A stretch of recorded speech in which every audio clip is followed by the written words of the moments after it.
Oi, pessoal! Sabe, a gente tende a achar que sempre existiu um jeito de estudar a sociedade cientificamente, né?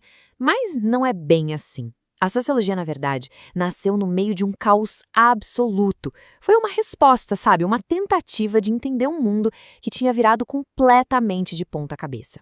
Bora mergulhar nessa história? Pois é, essa é a grande questão, né? Por muito, muito tempo, a vida tinha um roteiro, digamos assim. Tudo era mais ou menos previsível. E, de repente, puf, esse roteiro foi rasgado em 1000 pedaços. As pessoas olhavam em volta e simplesmente não entendiam mais o mundo em que viviam. A sociedade virou um quebra-cabeça gigante e ninguém tinha a imagem da caixa para saber como montar.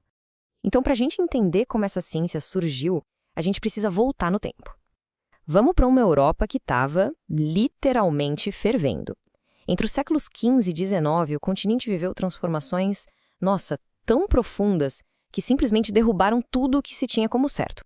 Pensa só em 3 ondas gigantes de mudança, uma atrás da outra. Primeiro, a Era dos Descobrimentos, que não só expandiu o mapa, mas também deu um poder imenso para uma nova classe social, a burguesia. E aí, quase ao mesmo tempo, vieram 2 revoluções que, nossa, mudaram o jogo completamente. A industrial, que virou de cabeça para baixo o jeito de trabalhar e de viver, e a Revolução Francesa, que botou abaixo toda a antiga ordem política dos reis.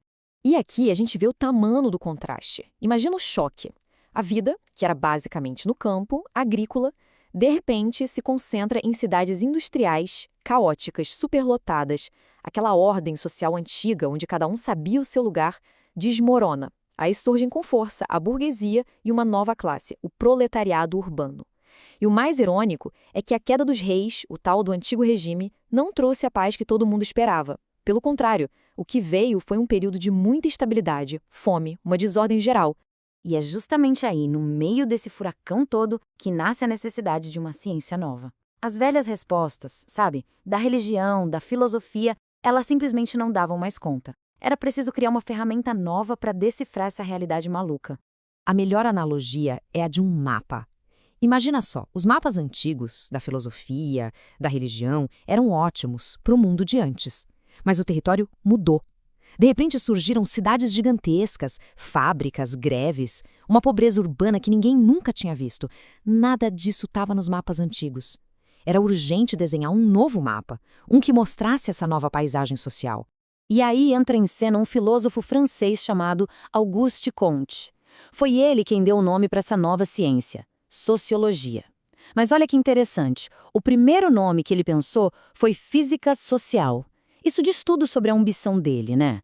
Ele queria uma ciência da sociedade que fosse tão rigorosa, tão precisa quanto a física é para o mundo natural. Queria entender e classificar as novas estruturas sociais.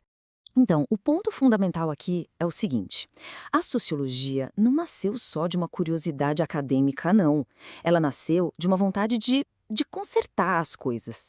O Comte acreditava de verdade que, se a gente entendesse as leis da sociedade de forma científica, seria possível acabar com o caos e levar todo mundo na direção da ordem e do progresso. Uma visão super otimista, né? Mas olha, o Comte só abriu a porta, sabe? Quem realmente construiu as bases, os pilares da sociologia, foram outros 3 gigantes. A gente chama eles de tríade clássica. E o mais incrível é que cada um olhou para o mesmo caos, mas viu coisas totalmente diferentes. É como se cada um deles tivesse criado uma caixa de ferramentas diferente para a gente analisar a sociedade. O Émile Durkheim, por exemplo, focou nos fatos sociais, que são aquelas forças que vêm de fora e moldam a gente. A grande pergunta dele era: o que afinal mantém a sociedade unida? Já o Karl Marx olhou tudo pela lente do conflito. Para ele, o motor da história era a luta de classes, e a pergunta era quem tem o poder e por quê. E por fim, o Max Weber foi para o outro lado. Ele mergulhou no indivíduo, na ação humana, tentando entender por que as pessoas agem de determinada maneira. São 3 olhares completamente diferentes, mas todos fundamentais. E tudo isso nos joga direto para os dias de hoje. Aquele caos do século XIX pode até parecer coisa de livro de história, mas a missão da sociologia, nossa, ela nunca foi tão importante. Entender as forças que moldam a nossa vida é mais crucial do que nunca. Claro que os temas mudaram, né? Mas a essência continua a mesma. Hoje, a sociologia está de olho em tudo. nos efeitos da globalização, na loucura que é a vida nas grandes cidades, nos nossos padrões de consumo, nas raízes da violência, nos mecanismos que geram a exclusão social. Basicamente, aquela ciência que nasceu do caos industrial hoje ajuda a gente a navegar no caos da era digital. No fundo, o que a sociologia tenta fazer é isso aqui. Entender essa teia complexa, essa rede de conexões que liga todo mundo. É uma ferramenta para a gente perceber que a vida de cada um não acontece num vácuo isolada. Pelo contrário, ela é moldada o tempo todo por estruturas, por relações sociais que, na maioria das vezes, a gente nem enxerga. E isso tudo leva a gente a uma última reflexão. Se a sociologia é essa ciência que desvenda as forças que nos conectam, a pergunta que fica no ar é: que forças sociais ocultas, seja a família, a escola, o trabalho, a tecnologia, estão agora mesmo, neste exato momento, desenhando o curso da vida de cada um de nós? E sabe, entender isso não é só um papo de intelectual, não. É o primeiro passo para a gente ter um pouco mais de controle sobre o próprio destino e para conseguir navegar neste nosso tempo de um jeito mais consciente.